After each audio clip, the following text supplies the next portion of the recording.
Hey friends, this is TJ, obviously, and today I'm heading up to my aunt's place. She's already got a colony of bees that I want to take a look at. I worked them last week or the week before, and I couldn't find the queen, but I really want to work on learning how to identify the queen and find her. I mean, I've read all the information and I've watched a lot of other YouTube videos on how to find the queen. But I've never actually done it myself, and I have a kit for marking the queen so that you know which one she is. It doesn't hurt her. I'll show you guys if I can find her. You just put her in this little tube, and you push her up against a mesh that puts her back. It puts her back against the mesh, and then you mark it with a special. I guess it almost looks like a bingo dauber, and that's not the sign for bingo dauber, is it? Anyway, yeah, so that's what I'm gonna do today. So join me if you like, or click on another video, do whatever you want. I don't care. All right, so these are my aunt's two hives, and I apologize. I got the hiccups on the way up here. There they are. So this is her Carniolan hive. These are the ones I originally bought before I went to Germany last year. And she bought them off of me when I left. And then, oh god, I'm really sorry. Over here, these are the Italians that she got from a swarm that one of the local beekeepers lost in a field, and he just gave them to her. He also gave her this hive. It's a really bad hive, but, it's a gift horse, so don't look it in the mouth. Anyway, my goal today is to find the queen from each of these hives and mark her with our little marking kit. Funny story, the Carniolans are supposed to be better tempered. And my aunt said that these ones just absolutely love her, these Carniolans, and that the Italian ones are just absolutely horrible.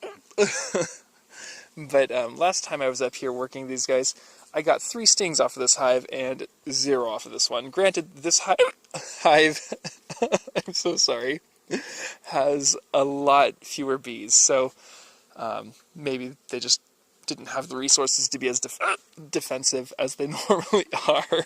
That was going to be a worthless video, I'm so sorry. Anyway, let me show you the, excuse me, the queen marker kit. Alright, so this is on top of the car. Sorry, it's so reflective. Anyway, this is the little cage you put the queen in, and you just put her in here, and then you use this plunger to push her up against this mesh, so that the top of her, I think it's the thorax, comes up through one of these holes, and then you use this little, like I said, it's like a bingo dauber, and you just mark her back through the mesh. So that's what we're going to try to do today. I brought up the leftover cedar shavings from when we had that mouse. I don't know if I told you guys about that, but I found a mouse living behind our dishwasher, and I caught it, so I kept it in here for a couple days. But cedar chips make a really good fuel for the bee smoker. Bees really don't like the smell of cedar too much. It's it's not toxic, it's just, it's not a smell that they like, although it does rot less quickly than other conventional beehive materials. So a lot of people do have cedar hives, but the bees don't prefer it. They end up covering a lot of it with propolis. Sorry, I'm digressing, I know. But I like to use the cedar chips for the smoker, though, and also for the pillow boxes, because it does add some antibacterial effects. I don't know how actually effective those are, but they exist. So, yeah, I like to use this because the bees don't like it, so I can smoke them, and they go down to the hive, and then also I kind of give myself a once-over with the cedar smoke so that they don't land on me too much, because I don't like getting stung. I mean, don't mind it, but I really don't like it. Anyway, let's get to it.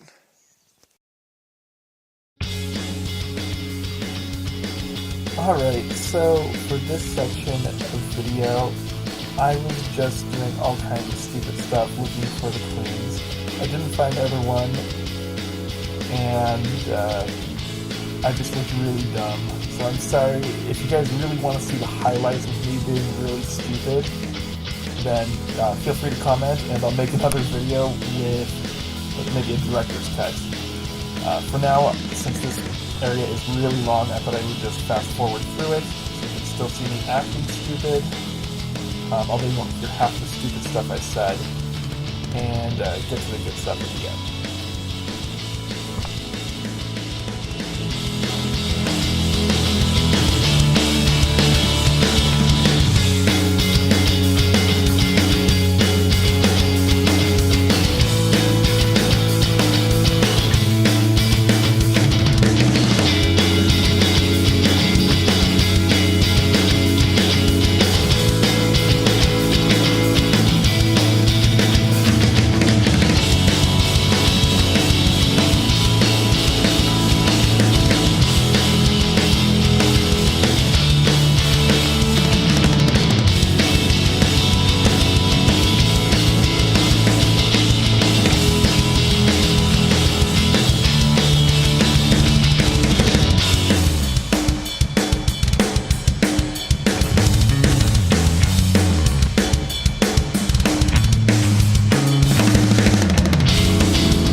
Alright, unfortunately I couldn't find the queen in either hive.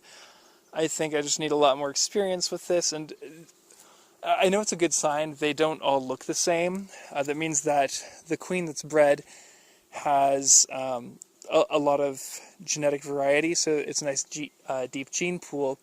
So that should keep them healthy, at least, from an evolutionary point of view. But it makes it really hard to figure out which one's the queen, because it's not like these are all the same and then this one's bigger.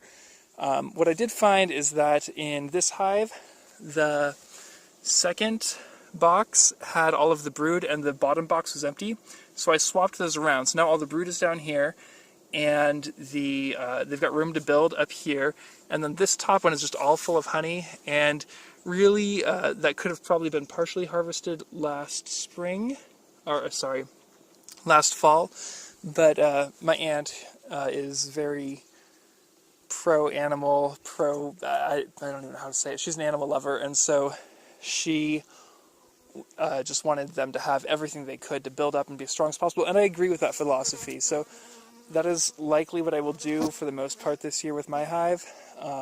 Granted, I've planted a lot of flowers to help them build up as quickly as possible after I get my hive. Oh god, one just went in my ear. Scary. I've been stung. Oh, and there goes another one.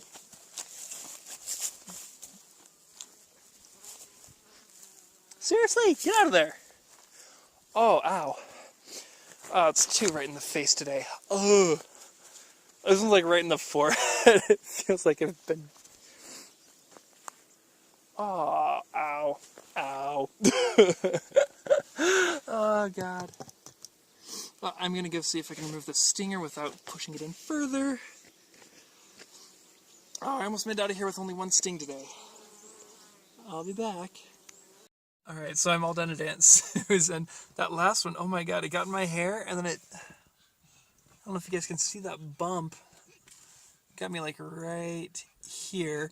And tried to squeeze it out like a zit, like not squeezing the stinger itself, but squeezing the skin around it to push it up, and it just, like, you can see the little stinger muscle, like, just working overtime.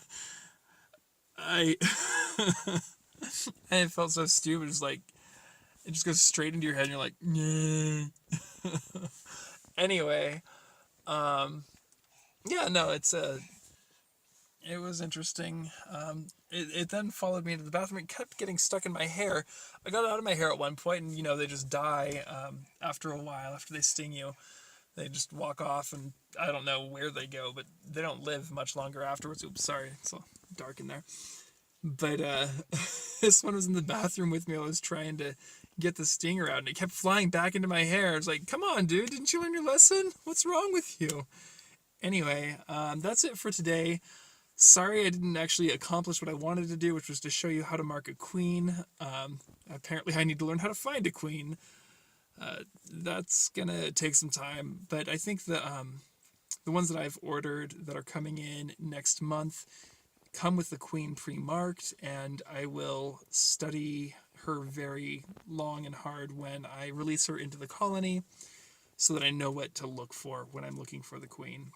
Whenever I see it on other people's YouTube videos, I'm like, oh, there she is. There she is. It's always like obvious. She's just huge and got a long abdomen, and I have no idea why these ones are all so varied that they like a number of them look like they could be the queen. I mean, it's always very obvious when one is not the queen because they're all small, but there are a bunch of them that look like, okay, well, you're significantly larger than your sisters. Could you be the queen? And I didn't want to just mark a B for the sake of marking a B, because then I would have a false marking for a queen, and that wouldn't be very helpful at all. So, well, I guess they don't live as long if they're not actually the queen, so eventually that one would die and go away, so it wouldn't really be that difficult to deal with. But I still didn't want to do it because it's not the way you do things. Anyway, I'm supposed to meet up with my BFF in Spokane tonight, and we're gonna go out and have some fun. So it's gonna be interesting going out with this giant. I look like I went to what was one of those new fads, the forehead donut bagel shape making thing where they inject serum into your forehead and then press a dot in the middle. That's what it looks like I tried to do. I promise that's not it. Anyway, sorry for rambling. Thanks for watching. I'll talk to you guys later. Stay awesome.